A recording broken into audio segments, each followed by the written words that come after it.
Sioux Empire Podcast, episode 108. Sioux Falls welcomes handsome new Overlord with Nathan Hoffman. A pathless wilderness, wild, rugged, that was a hardy frontier, far from the paths of civilization. If you close your eyes, you can pretend it's in North Dakota. Where fortune beckons with a glittering smile. Well, have you seen South Dakota, Sean? They're insanely hot! And life hung on the quickness of a trigger finger. I will do my best to listen more intently.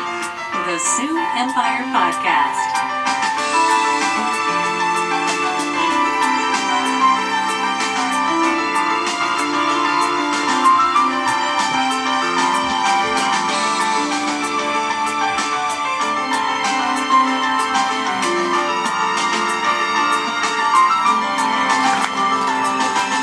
Well, hello everyone, and welcome to another episode of the Sioux Empire Podcast. I am your host, Robert Mailing, and this is the Sioux Empire Podcast, the quirky but harmless podcast that's all about Sioux Empire news, comedy, music, and culture. Also joining me today is Natasha Estes on the cameras. Yeah. Clever, witty. It's very, very to the point. And also joining us is podcaster extraordinaire, Seth Glover. I have a fancy mustache. That's why he said it like that. Exactly. Oh. I'd also like to point out that I'm not feeling my opening piano play. For most of you, or for anybody that hasn't seen the videos, I do a little ditty on the piano, and I'm sorry, guys, I didn't bring it today. I just wanted to let Nick know that wasn't my best. You mean Nathan? Nathan. I went with... I'm sorry, man. Doesn't matter. Any N-word is fine. Not any N-word. Take that back immediately. Well, I'm So, glad we got there, Nathan. Also found in here, passed out on the couch when I got here this morning, is comedian Nathan Hoffman. Am I drunk or hungover? It's too early to tell. Let's jump into our glorious headlines. And as you heard there with the title of the episode, Sioux Falls mayoral race is over, and we have officially welcomed a handsome new Overlord. And on behalf of the Sioux Empire Podcast, I say, Potla! May death come swiftly to his enemies. All hail, Paul Tenhagen. Is that some Klingon? I made that up. It's supposed to sound Klingon, but I have no idea what the... Kapla, I think, is the actual, It's supposed to, and it does. Mission achieved there, Rob. Okay, So good. Because I think the actual Klingon that I wanted was Kapla, but I did, like, Popla! I'm like little Billy, the Klingon, like, brother of Worf that they never had on the show because he was too wimpy. He's just like, I'm gonna cut you with my batleth. Billy, just... why don't you go play Minecraft, Billy? It's like, but I can help. I can hold the knife and everything. Billy, I tell you what, we'll order pizza. You cool with that? It's like, yay! Okay. Minecraft and pizza. Go do that. We're going to go fight a Klingon civil war, or whatever it is Klingons do. They're always fighting. They're fighting. Yeah. Fighting somebody. And before the show started, you guys were talking about Doctor Who. Now we got Klingons. You worked a Minecraft reference in there. Oh, yeah. This is nerd central. This is nerdy as fuck. Well, then I'll just Love say it. Back to the Future reference there, and I joined the club. I don't know, Natasha. I think you'll have to work one in later, too, because that was a pretty lazy working in a reference. It was literally like, insert generic reference to Back to the Future here. File not found. What's my effort for clubs? There you go. Except sandwiches. Fun sandwich. So, how do we all feel about the new mayor? I don't like him. He's too tall. No, I'm just What is that movie where the guy's like, well, you're too fucking tall? feels like dodgeball, but I'm not sure. I don't know, Really but bad. I've done that to two different people in the office because I work with two really tall people, and I've just been like, It's the worst. when we're pretending to fight, I'll just be like, well, you're too tall. I mean, especially when you work in cubicles, it's like, hey, buddy, Yeah. Well, it's don't peer over so it's far. obnoxious because they do. It's a private area. Literally, they both work on the other side of the cubicle wall, and they both are tall enough that when they stand up, they can see right over and in. And so lots of times that's how they'll talk instead of using Link to, like, messenger me. They'll just, like, hey, Rob, can we do the blah, blah, blah, blah, blah, blah, blah? I'm just like, we have computers. We can type this out to each other. And I realize we're only 5 feet away, and then I'm like... Antisocial as fuck. Yeah. That there's something seriously wrong with me that I'd rather receive a little message on the computer while I'm working than have someone talk to me that's 5 feet away. You're not alone, Rob. I've made the same suggestion, and apparently it's weird. And then they're not big on my rule about no eye contact in the office. Yeah, that's a hard one to follow. Yeah, especially in the hallways, you like meet each other and both people are staring at the floor, but then a third person walks through that's also staring at the floor and you run into each other. That's like a crazy celebrity rule. It's like, no one look at me. No eye contact. Or like... Do not look at Mr. Hanks in the eyes. He will fucking beat you to death. That was Jim Carrey on whatever the hell, the one where he did Andy Kaufman. Oh, Man on the Moon. That was that was totally him. Probably. He was fucking crazy. Did Yeah, you see the documentary about that? Where he just, like, totally tortured the shit out of his... I couldn't even make it through that whole documentary. It was so obnoxious. I watched it. I loved it. Every second of it. I'm just like, what? He was on one, and I was loving it. He was something else. But, yeah. Really method the fucking acting there. Yeah, and I don't get method acting. It seems like you're like, just fucking with people. And I realize it helps them, but I'm just like, God, that's going to be obnoxious to work with. And I've seen things with, like, documentaries about different movies where it's like like an older person that's playing an older character that's like a really established but classically trained actor is working with a method actor, and they're just like, God, I hate you, like, every second of it, because they're just like, this is so stupid. There's that famous story on Marathon Man with Dustin Hoffman. Yeah, that might be the one I'm thinking of, where where was well documented. Like, stayed up for like 3 days straight and got to say it was all strung out because that's what his character is doing. And Laurence Olivier comes up to him and goes, "My dear boy, have you ever tried acting?"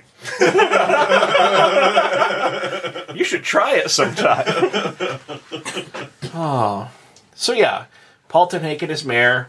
Cautiously optimistic. He hasn't, I think, isn't it like in 1 week he gets sworn in, or no, I think he gets sworn in at the next meeting, because the mayor Huther has had his final meeting as mayor. Exactly. He banged the gavel for the end of the meeting, and then they loaded him in the longship, and then on this big Sioux River, and then fired a burning arrow into it, and now his ashes go to join the realm of his fathers in Valhalla. So, or he goes somewhere else. Nobody knows. Yeah, or he's gonna write a book. One of those two is what actually is going to happen. I think he should start a cooking show. Why? Yeah, why is that? I don't know, just get out of the rat race, Just teach people how to make a little... Meats and herbs with Mike bolognese or whatever. H and H. Right. Well, by email, I've been trying to talk him into starting a podcast, but that's just my answer to everything. Is you should start a podcast. It's like, I have AIDS. You should start a podcast. Podcast about it. Oh. So... let's talk about our next issue here on the news bulletin here. There's a fairly famous restaurant in Pierre that is closing because they literally can't find enough people. And this is a statewide thing, and is hitting Sioux Falls particularly hard in that there is a massive labor shortage. So, I brought together the 4 greatest minds in Sioux Falls in economics to discuss this vital issue of workforce, and I think in the next 3 minutes that we're doing this bit, we can solve the workforce dilemma in South Dakota. Seth, go. What's your everything, it's supply and demand, Rob. Well, you see, I mean, you're going to shift some paradigms. Yeah, I wouldn't go with that sort of mentality. I think I'd stick with the establishment and just go with the grassroots up approach. And Nathan, what do you think? Fiscal quarterlies and stocks and bonds. Higher and higher. Tax shelters. Mutual funds, IRA. Yeah, definitely. Hedge funds. Options trading. Futures. Money. Shiny rocks.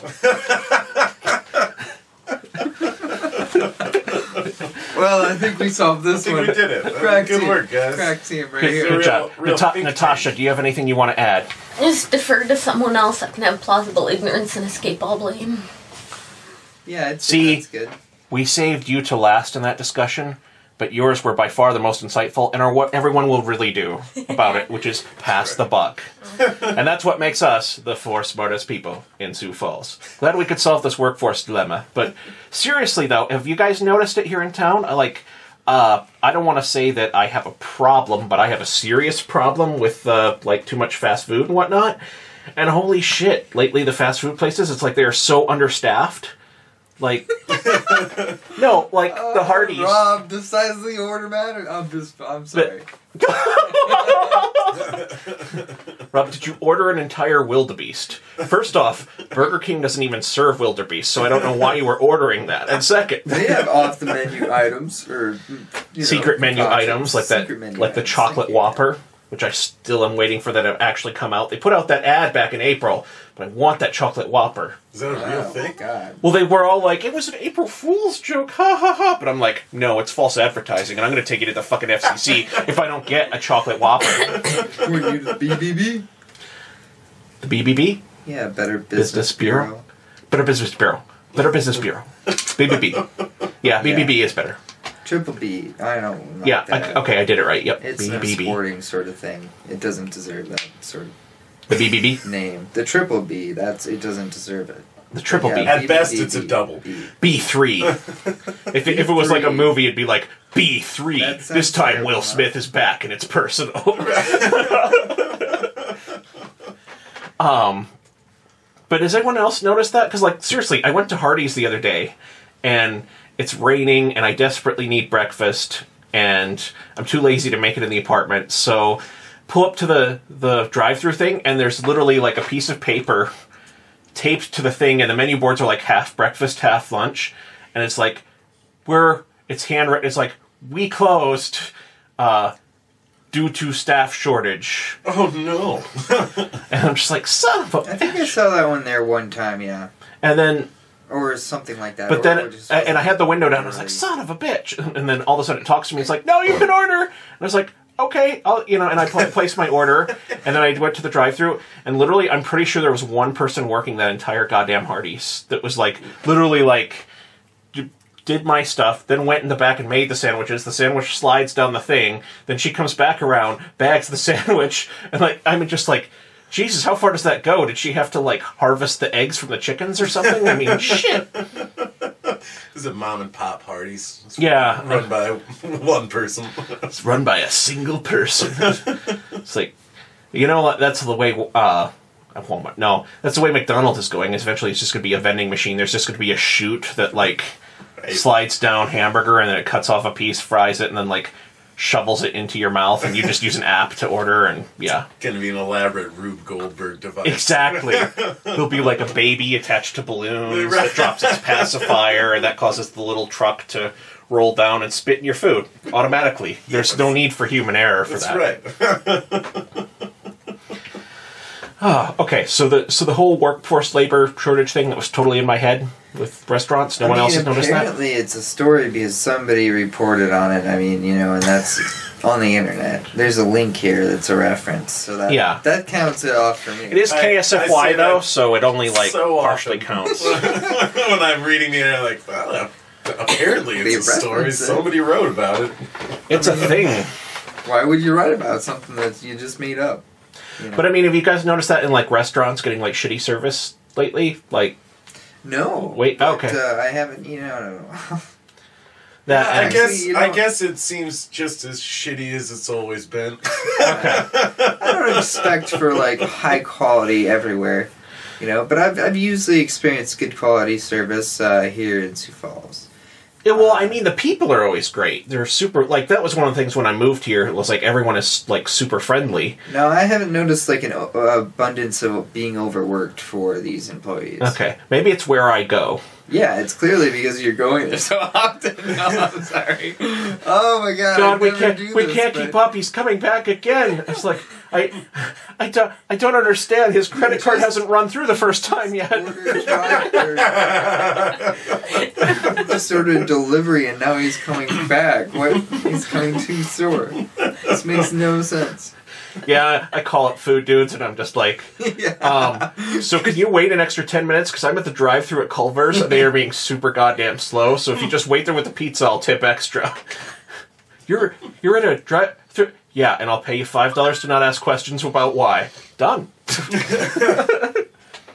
So I think we've beaten this dead horse. Let's move on to... City Hall got scammed, and it got scammed badly with kind of a, like, spearfishing scheme. Oh, wow, that's a surprise. The people at that building would maybe fall for phishing. That's really, Well, apparently someone called up, basically the city, the city has lots of vendors. Yeah, and good users. Somebody called up and were like, yeah, we are, I'm with so-and-so, a company that you do business with, I need to change these 2 routing numbers. Can you change these for me? And they're like, sure. No way. Now, They fell for that. and this is a topic that will come up later, but being the transparent organization that the city is, they will not.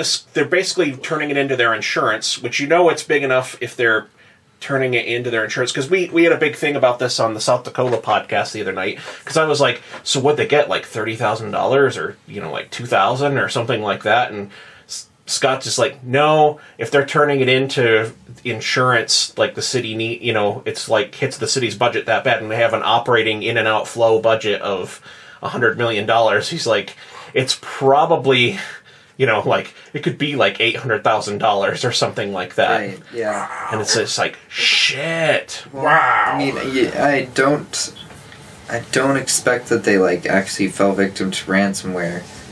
But they just got routing numbers to, take the money. Oh, yeah. They just got routing numbers, and then when the next time they paid a bunch of invoices, they just sent the money to somewhere else. Oh. And so the vendor was just like, hey, you haven't paid these invoices yet. And they're like, yes, we have. Oh, wait, and they're like, those aren't our routing and account numbers. So the scammer did do some research and found an actual legitimate company. Exactly. Okay. That's what's so diabolical. Well, that's good. I wonder if there was a back and forth with some employee with him posing as that and getting that information. Mm-hmm. Yeah, that's a good question. Because, if they fell victim to a phishing scam, it's not necessarily that they clicked on a link, but actually just responded to an email that they thought was legitimate. Which, those are the really, harder ones, but really if you go through the proper protocol, what the fuck? Yeah. Who's gonna change some routing numbers without making a call? It sounds... email's good. Just this is good. I'm not gonna call your number, you call me. You gotta start giving the city council the same lessons you give your grandma. That's the thing. Yeah, exactly. Well, that's the thing. That's what I'm saying, is that they're old bags and they need to learn about the computer period. Yeah. Sorry. So I'd like to take a moment to just let seniors who listen to this who are not tech savvy know that all you have to do, the Sioux Empire podcast will protect you from identity theft. All you have to do is send us your name, your date of birth, and your social security number, and we will tell you all about how to secure your information. We'll tell you about it, and we'll also keep you protected by letting you know how you can save that information that we've given you. Also, your grandson is in jail in Mexico, and we need $10,000 Western Union in iTunes gift cards, or we can't get him out of jail in Mexico. Don't look into it or anything, but this totally happened. And to be honest, I found some viruses on your computer, which could have really gotten you in a bind there. I removed them. So, yeah, but I'm going to send you an email, and it's got this exe file labeled virus, and I need you to double-click on that in your email when that arrives. Okay, that was a test, and you failed miserably. All right. I'm just, at that point, you'd have to pull back. Yeah, this was all a test, guys. You really need to, be more careful with your personal information. Yeah, the thing about it is it's not that hard if you use some common sense and also take a little caution and do some due diligence on finding out who the fuck you're talking to. Exactly. Except for the thing about your son being in prison in Mexico, or your grandson, whatever kind of son you have, That's totally real, and you need to send us like $10,000 in iTunes gift cards. There's tons of jackassery like this in government. Like the whole thing with the Bruce Danielson, fucked up form. Oh yeah. And then this, it's like you're costing taxpayers, and you're also like you're making, you're taking shit away from the taxpayers because Bruce Danielson's not going to get those hours back. That's well, it's like we talked about on the other show. They're like, well, the insurance is going to cover it, so it's fine. And I'm just kind of like, still, who pays the premiums for the insurance? And you can't tell me the city's premiums won't go up for. No. I know too much. I know too much. Too much. Natasha, what do you think? I wasn't paying that much attention. I was trying to get good pictures. That's probably the best plan of all, is to just ignore our terrible identity theft advice. Exactly. Never to listen to identity theft advice. It's a load of hooey. So just stick to MSN or websites you think are MSN and click on all the links on MSN. All of those are legit and cool. So I want to call your attention to a very, very important social issue. We're moving on. All right. Transition time. Okay. Mr. David Hopkins here of Medium Online says that, and, I've read his master's thesis here, and I think it's brilliant. The sitcom Friends is what destroyed Western civilization. Well, it certainly was sitcom or sitcoms, plural, sitcoms definitely have crafted an image of late 20s-ish fuckheads. That live in impossibly large apartments. Yeah, and just like, just kind of have... Even though they're an architect or a struggling waitress. Exactly, yeah, or a history fucking major graduate, Fuck you. Is that a me reference? Come on. I wasn't looking at Natasha. Yeah, my studies haven't landed me anywhere I'm necessarily proud of. Well, if the software development thing ever falls through for me, I can always go back to the history mill. There's plenty of work to do. If it ever does, God save us. Yeah. God save us all. Definitely don't God save the Queen, because I don't think she needs it, because, she's old. That's one saved queen. She's so... To quote Eddie Izzard. I think she's solid. It shouldn't be God save the Queen. It should be God attack the Queen with nasty dogs that bite her rump. That's our national anthem. She is a lizard person. Have you been paying attention? She's certainly probably 800 years old. Yeah, and So, I think I read something else, but Well, her name is Queen Elizabeth, so that makes her what, like older than Columbus? Haven't you heard that name in a history book? yeah. Yeah, I'm pretty sure that's real history. Yeah, they educated me good at the University of South Dakota. Well, isn't there a small university in the Ark? It's big enough. That one guy's Ark. It's a totally a mini university of natural history and known history. Or I don't know. For those of you not up on your internet bullshit. This is old. This is the Ark encounter in Tennessee or wherever, Kentucky. It's certainly in that area. Is that like a Ken Ham thing? Yes, thank you. Yeah. It's the genocide and incest park. Haven't you been paying attention to the interwebs? Incest is a big theme in the Bible. It's true. It lists off a lot of names, but they're all related. Originally they were just going to, rather than call it Ark encounter, they were just going to call it Incest Park, except for that's already reserved by HBO for the Game of Thrones themed attractions. Yeah, that was somebody's favorite idea there. Just picture an old man in white with a cane with a, dick preserved in amber or something, just being like, "Welcome to Incest Park."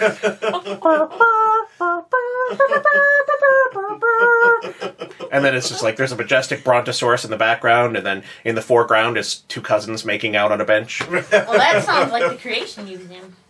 Oh. I'm just saying. I'm gonna go there one day. I'm just gonna be like a masochistic fuck. Go in there. You know what? Leave. I think we need to make this like a Patreon event. We would like set a Patreon goal that like if we raise so much money, we will pay to fly Natasha to the Ark encounter and video the shit out of it. We're just gonna like glue a GoPro to your forehead for the whole experience and just be like, go! I have a GoPro. I gotta bring the cheese man with me though. Absolutely. Yes. Yeah, he's your co-pilot and bodyguard, so yeah. I like this plan. What I am curious though, how did Friends trigger the downfall of Western civilization? Because it's a stupid ass show, and I never liked it. It all centers around I hated it. It's always on. This character. What is his name? I'm gonna confess I've never actually watched the show, but I'm told that this friend was watched by roughly 52 million people. Ooh. And that's a lot. And his whole theory on this Greek tragedy centers around the character of Ross. Sure. Who, clearly, again, speaking as someone who's never seen the show before, I assume that this Ross is like a Renaissance man, poet, warrior, professor of some kind. And the thesis of this is that his Cretan sodomite friends drag him down into the muck, and eventually he just surrenders trying to be smart and just becomes a dummy like them, and his humanity is reduced by this. Okay. I like that. That's really putting a lot more into Friends than I think even the writers did. And so his thesis is that you had, for like 10 seasons, you had 52 million people in America watching the smart guy constantly be called an idiot, and we can just do whatever we ever want. I want to be a waitress, but still have a giant apartment in New York, and blah, blah, blah. And don't be so smart with your smarty stuff. I think is basically like, that's where he's going with this. So, and then he goes kind of like down an elaborate rabbit hole where he's just kind of like, okay, so it gets a little 9/11 conspiracy theory here, but stay with me now. The show ended in 2000. This is quoting from the article here, and we'll link to this in the show notes. The show ended in 2004, the same year that Facebook began. My God. The year that George W. Bush was re-elected to a second term. The year that reality television became the dominant force in pop culture, with American Idol starting an 8-year run of terror as _1 show in America. The same year that Paris Hilton started her own lifestyle brand and released her autobiography. And Joey Tripabana got a spin-off show. The year 2004 was when we completely gave up and embraced the madness and stupidity as value. Just as Green Day, with their album American Idiot, also released in 2004, dun dun, won Grammy for Best Rock Album. Oh, man, he's got a point just in that the early 2000s were a garbage time in pop culture. Yeah, it really went down the drain and just kept circling, and we got dumber because of it. I think like we were still trying to figure out. We were all like, the end of history, the new millennium, yay! And then we got into the 2000s, and we're like, okay, well, I didn't get my fucking flying car and robot sidekicks, so now what? And then 9/11, and oh, that's what now? Okay. So then they made nu metal a thing. Yeah, and then they made nu metal. Yeah, and then it was just like smartphones in like the late 2000s. Thank God for smartphones. 2000. Yep, 2007 would be when the iPhone. Is that when the iPhone started? Yeah. Because that's when I got my first smartphone. I had the very first iPhone, and it's been a love affair ever since. Literally, I was telling my wife that I have dreams that take place in high school with my high school friends, and like everything is for that time period. But I still have my iPhone, and I still use it the exact same way like I do today. That's because it's an extension of yourself, man. Yep, we've become assimilated. It's like we were talking about before the show during coffee time. New World Order, man. Smartphones. Joey. Think about it. I've never read the user agreement with Google. I don't know that this phone's not going to take control of me one day. What country was it in? They had a live reading of the user agreement, I think, for Apple. It was like the Netherlands or something like that. I saw this. Definitely a European country. Because they set it up and they like recorded them for like 4 days straight reading Right, yeah, these it or took reading. like 4 days to get through the whole thing. I just got an email from Google saying they were going to refine it with new language and yada yada yada. Yeah, that mine with with Windows was something about like harvesting my organs or something like that. I wasn't really paying attention, but I guess but hey, there's a new skin for Solitaire, so now the cards have like crazy little characters on them. It's awesome. Nice. Mind blowing. Very nice. So, did Western civilization end in 2004? I mean, it certainly took a nose. The bar. I wonder if that was the year of the South Park episode where they had James Cameron, and like the bar was just fucking way too low. It just kept lowering, and then James Cameron stopped it. We should look into that. Motherfucker! Yeah. Was the bar lowered by everyone? Because South Park, has been, or maybe it came out a year before. Who knows? South Park probably fucking had a reference to it in like fucking 93. Damn. Yeah, man, we need to check those things out. Yeah. Consult the Reddit conspiracy boards. We got to go see how deep this rabbit hole goes. I love the top highlight of the article is, I see Kim Kardashian's ass on the top of CNN.com, and I am scared. and Anthony Bourdain on a banner to the right. Oh. So, some advice he gives to, like, turning the tide from the world of dumb. And I'm amazed. I'm really impressed. This guy deserves a Pulitzer for writing this article and not making a reference to Idiocracy. Sure. Because that would have been really tempting to just be like, it's just like Idiocracy! But some advice he gives, read a fucking book. Which, yeah, I like reading books. I'm cool with that. I have a book club. Yeah, that's you're goddamn right. Yeah, but as far as Yeah, it's for people that don't like to read. Exactly. It makes it the best book club ever. It's one that will get those people that don't like to read reading a little bit. It's like the Thud Notes is brought to you by Seth. Yeah, what Rob said. What the host said. So, advice number 2 is to learn something. And I done learned good, so, I mean, we're good there. Rob went from the ancient past to the future of learning, shit that you've learned. History and, that crazy software development stuff. Yep. I am the vessel and the meeting of the old and new world, and I will lead us on a glorious new path to salvation.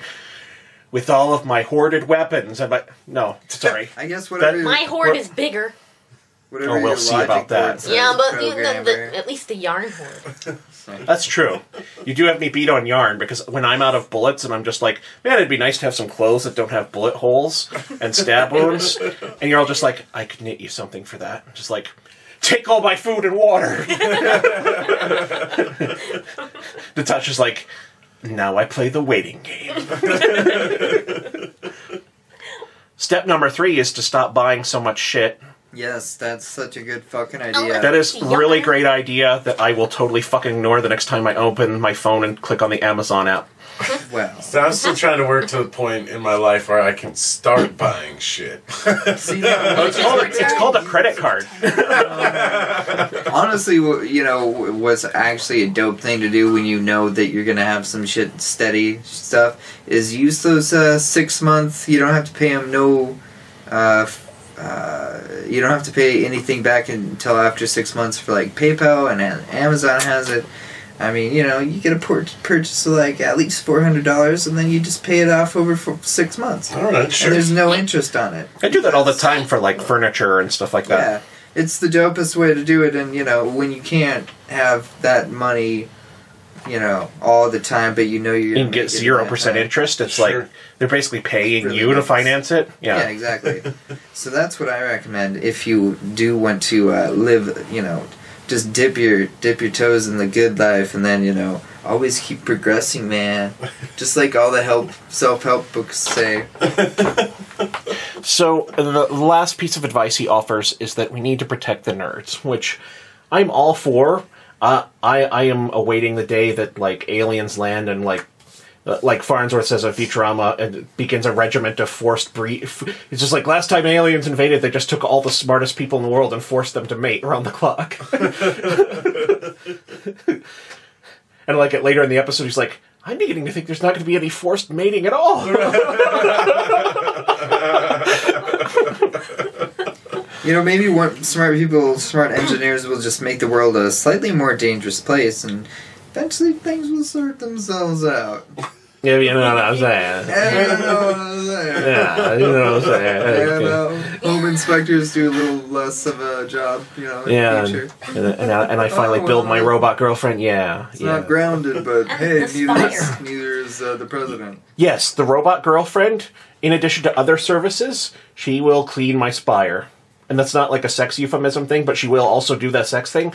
But she will clean my Sioux Falls spire. It's a recurring gag here on the Sioux Empire podcast that someday when I am a Sanford-level billionaire, I will build I want to just for the sake of saying I have the tallest structure in South Dakota, I will just build a spire and have it look like the tower from, not Game of Thrones, from Lord of the Rings. Just make it super gothic and evil as fuck, and people can see it from like 20 miles outside of Sioux Falls. There's just this one dark spire in the middle of the city. And they'll actually have a holographic projection of sort of like an a new eye or Gandorf and that Sauron fighting, or not. Gandorf? Ganondorf. Mix it up here. Gandorf. Properties What here. did I... Oh, God.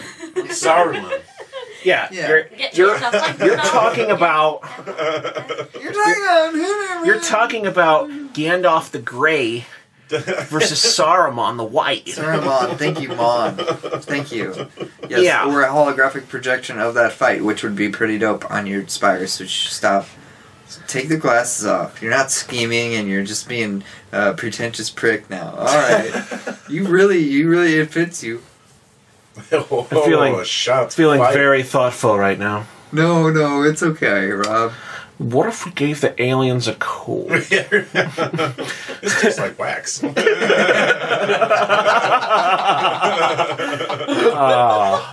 old Jim Gaffigan. So let's see. I like it. We should move on now. So let's find some move on music. Come on, don't be shitty. You got it, Rob. Should label these better so I actually know what I'm clicking on. Does that button even do anything? That takes away the fun of it. Well, I'm starting to wonder. It doesn't. It really doesn't. This is awkward. It's super delayed, I guess. Oh, yeah. Time to get sexy with Nathan Hoffman. Hell yeah, that's what everybody says. Oh, yeah. So, Nathan, once again, welcome to the program. Thank you for having me. Yeah. So you're a comedian. Sometimes. Sometimes. Okay. Why you do? Why I do? Because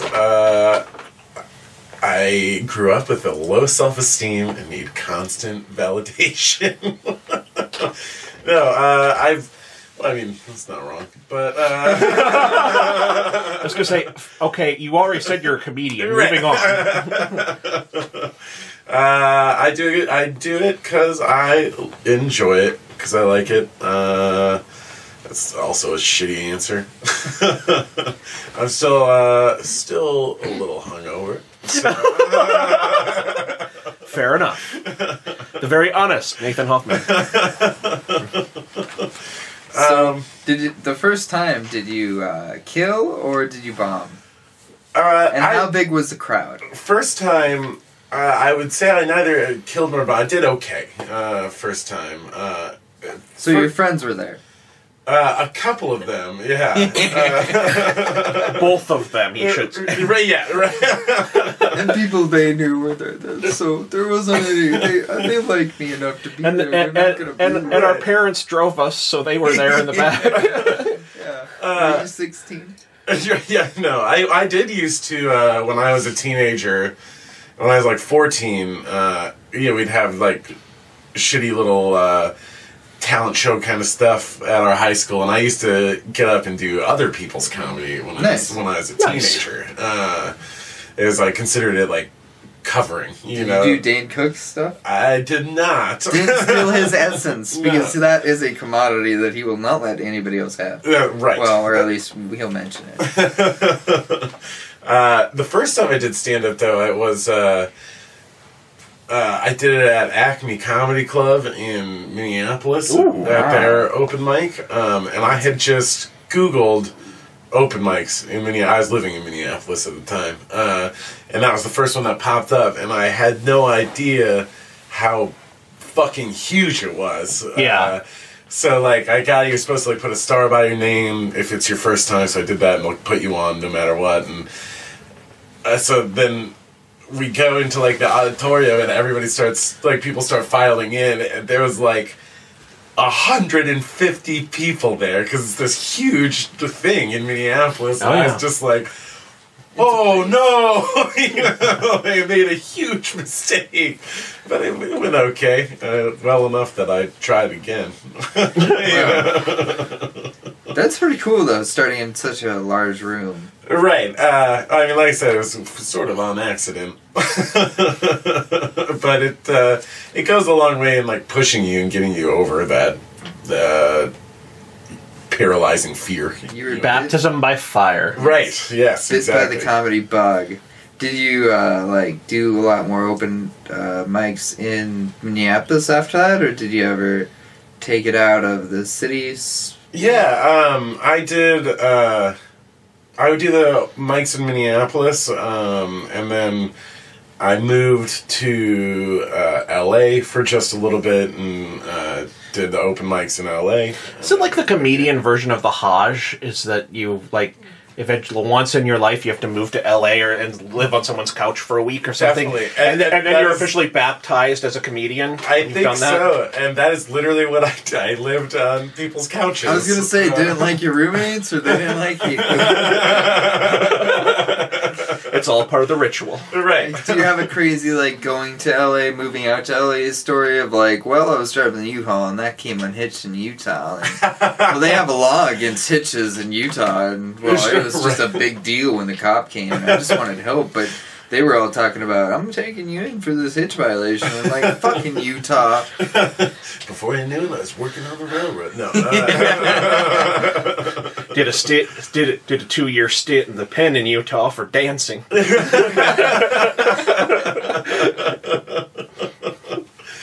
I don't have anything too crazy. It was a pretty standard move to LA where I just took a suitcase, just had clothes, and that was it. You know, didn't have any personal possessions or anything. I think that's the best Did you way have, to do it. And did you have it in a little couch stick? surfing. In like a little satchel pack?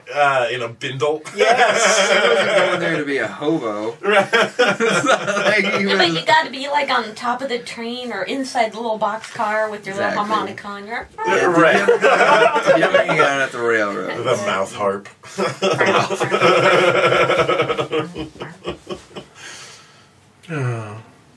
Good times. Poverty's fun. Reminiscing now. Just remembering the good times in LA. So what is your favorite thing about doing comedy? What, like, is it the accolades? Is it the like tons of is it the tons of money? Is it the Right. the all the people sexually throwing themselves at you? Is it the fame and prestige here in Sioux Falls for comedians? What is your favorite part? I mean, those are all very good. You know, and the exotic cars too are really nice. Right. You know, I drive a very exotic car. We'll see if you've heard of it. It's a 2001 Buick Century. Damn. A Centauri. Yes. Yeah. Thanks. I wasn't sure if the correct pronunciation is. Thank you for letting me Rob know. knows one thing, it's pronunciation. Absolutely. My favorite part about doing comedy is probably the drinking. Is that when you write your best material? Is when you got a little Definitely. buzz on you? That's funny. That's a very honest response right there. So we're gonna get into like some real questions, or like some I don't know. Do you drink before a set ever, or during? Yes. Or, okay. Before, There's some during, people that don't. And, Yeah, there are people that don't. I do like to get. You're a Ron White kind of guy. Yeah, I like to get a little at least. I recorded a special about a year ago, and it'll be out next month. I believe. Oh, really? Nice. And that's called, the title of it is Nathan Hoffman Drinks the Hits. So it's gonna be on YouTube or Netflix? Hopefully I'll be self-releasing it through Amazon Prime. Nice. Oh, right. Yeah. That's a good marketplace for that. I know a lot of like small independent filmmakers here at Sioux Falls that are putting their stuff on Amazon Prime. Yeah, it's dope that you can make it that easy. Right. It seems like a pretty straightforward process. It's a good way to put your stuff out there, But I'm not exactly sure. I might release it other places too, because really, I'm not obviously looking to like make any money from it or anything, But It's just fun. right, it was a fun thing to do. I did it, in a lot of ways, just to challenge myself, just to see if I could do it. But it was a really fun night. It was recorded at the now defunct Wackos Comedy Club. Rest in peace. Rest in peace, yes. It was a good night. There was I think the count was 115 people came out to it. Nice. Yeah. It was, I think, the second biggest audience attendance in the club's history. Second only to, I think, Carlos Mencia. Nice. Nice. I think that's accurate. If it's not, I believe it. get at me, Kellen. Yeah. Very nice. Where do you find the inspiration for your comedy? Like just everyday life, or do you I know people who really study it and they write out their stuff very thoroughly. Do you come up with material like that where it's pre-prepared, you've got an outline of what you're going to say, or? Yeah, I usually, I don't have the whole thing written out, but I've got just the nugget written out. I write out enough that I feel comfortable with it, but I feel I can kind of improvise with it too, so it's not ultra rigid. Most of it just comes from hanging out and talking with people, and then going, oh, that is funny. People are funny. Right, right. Are you a type that takes your material on there, on your little just notes on stage? At open mics, I will. But if it's because that's because you're testing your new stuff and right. seeing how it plays. Right. But if it's a show that I've been booked for, then no notes. So I feel like that's unprofessional if you have your notes with you. And so is the special an hour or is it half an hour? I think it'll end up being cut down to a half an hour. Going raw, the whole thing was about 45 minutes. Okay. But I'm cutting a good chunk from the... So how long have you been actually, after that first time at the, in Minneapolis, how many years have you been doing it? That was 5 years ago. So then, have you been, steadily just trying to, build up material, or have you gotten to, 30 minutes or whatever and, done that? How often do you change, your material, or do you still use material that you, used your first time, or? I do have a couple of jokes that I still use from way back then. If I'm doing a booked gig, but in terms of open mics around town and stuff, I try and change my material pretty often. Just because in a place the size of Sioux Falls, you end up getting a lot of the same audience members, over and over. Sure. So they're going to get to know your material. So I try and keep it fresh. Usually change, I try and have from open mic to open mic, I'll cycle through. I'll do like 2 jokes from the previous one that I thought went well, and then try and have new material at this one, and then just kind of keep that cycle going through open mics to keep working them in and out of my set. What's your worst heckler story, or do you have one? I've been really fortunate as a comedian. I don't get me wrong, I've had bad nights. I've bombed plenty of times. You suck. right, but I've never gotten that. I've never gotten. Hey Nick, get off stage.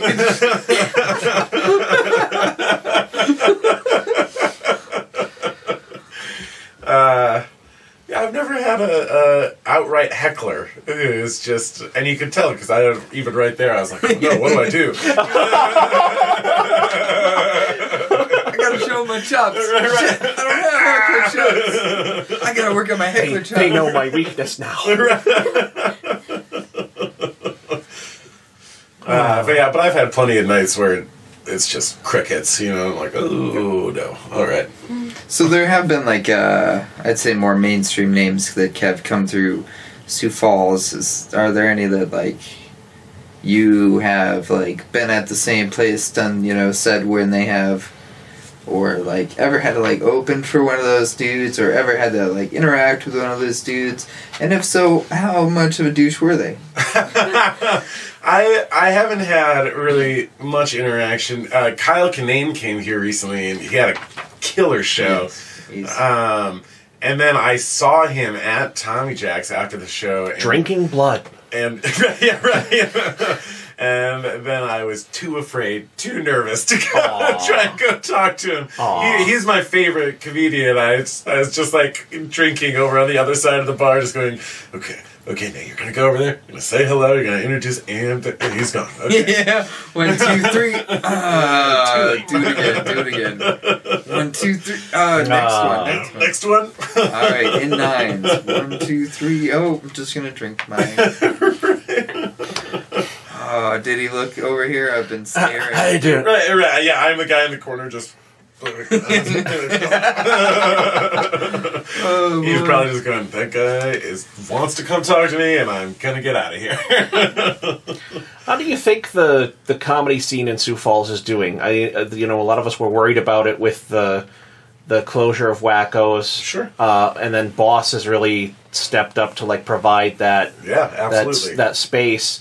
How do you feel the scene in Sioux Falls is doing? Because Sioux Falls has got a surprisingly rich group of people and talent pool and stuff like that for stand-up, I find. Yeah, it's honestly, when I moved back here almost 2 years ago now, I was really blown away by the talent of the comedians here. It's a higher concentration of more talent here than almost anywhere else in the Midwest that I've seen. The other comedians make me step up my game, and I feel like it's thriving still. I've played some killer shows at Bosses. And Nate Holtz really stepped up, and he's provided a great space for us to keep doing it. And I don't think it's gonna slow down anytime soon. I keep hearing, I keep seeing new guys constantly getting up and trying it out, which is awesome. Because we want to be, open and encouraging. Yeah, and you want to grow the community and have people, because you have people move away, you have people drop out, and it's you just, right. If you're going to build a community, you got to have that beginning to end cycle with it. So. Yeah, absolutely. I think it's just going to keep growing, there's, even aside from Bosses, there's shows going on at other venues all the time. I'm really surprised, how many open mics there are now in town here. Right. And that's also part of why I'm oh man, I gotta keep coming up with new material all the time. Yeah. But that's awesome. That's not a bad thing, Once again, it makes you grow as a comedian and as an artist, I think, so. Very cool. And then Rob finds the button. Woo! The Sioux Empire Podcast proudly presents this week's Shameless Plugs.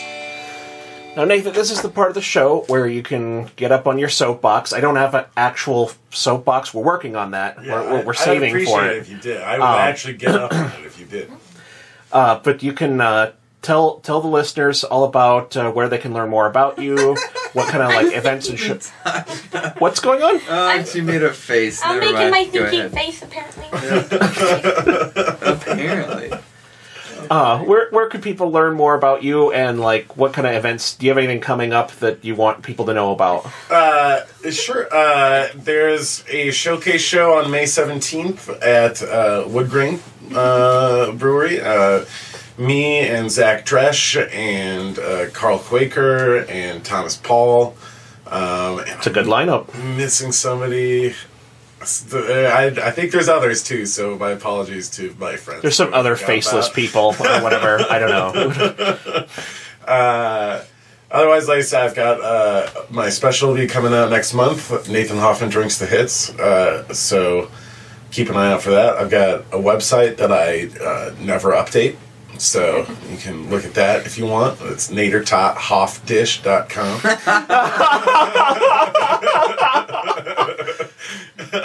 Hell yes. Yeah. I think that's pretty much the gambit of what I got going on right now. Very good. Let's see. Natasha. This yarn stuff I'm gonna get done sooner or later. Mostly just my ambition to get it done. Well, maybe create some of that. So your shameless plug is for ambition? Or the lack thereof, and hoping that it gets better. Very good. I don't know. I know I could use more. I'm trying to see if I can bring on a manic state so I can get shit done.